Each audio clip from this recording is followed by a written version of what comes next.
ओम का नियम, Ohm's law. देखिए ओम का नियम बोर्ड एग्जाम की दृष्टि से मोस्ट इंपॉर्टेंट है, क्योंकि बोर्ड एग्जाम में ओम का नियम 2 अंक में पूछा जाता है। तो ओम का नियम किसे कहते हैं, इसका सूत्र क्या होता है, इसका मात्रक क्या होता है और इसका बीमा क्या होता है, चलिए इसको देखेंगे।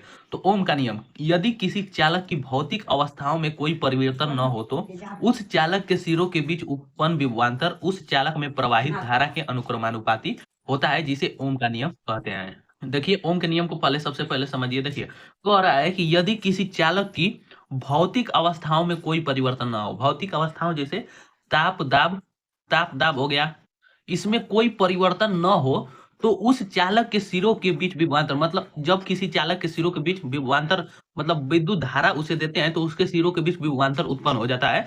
तो उस चालक में उत्पन्न विभवांतर उस चालक में प्रवाहित धारा के अनुक्रमानुपाती होता है। अब चलिए देखिए इसके सूत्र को देखेंगे।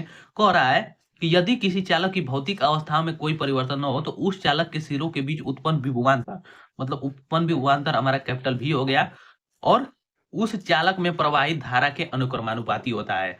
तो ये हो गया धारा के अनुक्रमानुपाती। अब हम अनुक्रमानुपाती नियतांक को हटाएंगे। तो देखिए अनुक्रमानुपाती नियतांक को हटाएंगे तो एक हमारा अनुक्रमानुपाती के चिन्ह को हटाएंगे तो एक हमारा अनुक्रमानुपाती नियतांक आएगा, जिसे हम आर से डिनोट करते हैं, जो कि हमारा आर प्रतिरोध है। क्या है? प्रतिरोध। तो इसको हम लिख सकते हैं V बराबर आई आर, और यही होता है हमारा ओम का नियम। ओम का नियम यही होता है V बराबर आई आर। चलिए इसके मात्रक को देख लेते हैं। V बराबर आई आर है, मतलब V है हमारा विभवांतर, तो V बराबर आई आर है, तो इसका मात्रक यहाँ पर वोल्ट हो जाएगा। अब इसी सूत्र से हम R प्रतिरोध का मान निकालेंगे, तो R बराबर हमारा हो जाएगा V अपान आई। ये भी हमारा प्रतिरोध का सूत्र है, और इसका मात्रक हो जाएगा ओम। ओम, या हम इसे कह सकते हैं वोल्ट प्रति एम्पियर, वोल्ट प्रति एम्पियर कह सकते हैं।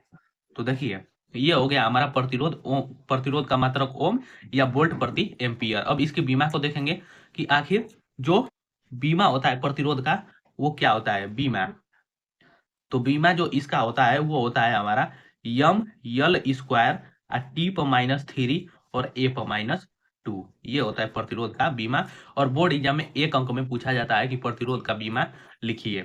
यहाँ पर सबसे पहले इसके बीमा निकालने के लिए हम विभवांतर का बीमा रखेंगे और उसमें आई मतलब धारा का बीमा का भाग दे देंगे, तो वो हमारा प्रतिरोध का बीमा निकल जाएगा, जो कि हमारा यम यल स्क्वायर टी पर -3 और ए पर -2 होगा। तो आज के इस वीडियो में बस इतना ही, मिलते हैं नेक्स्ट वीडियो में। और यदि वीडियो पसंद आए तो इसे ज़्यादा से ज़्यादा लाइक शेयर और चैनल को सब्सक्राइब करना ना भूलें।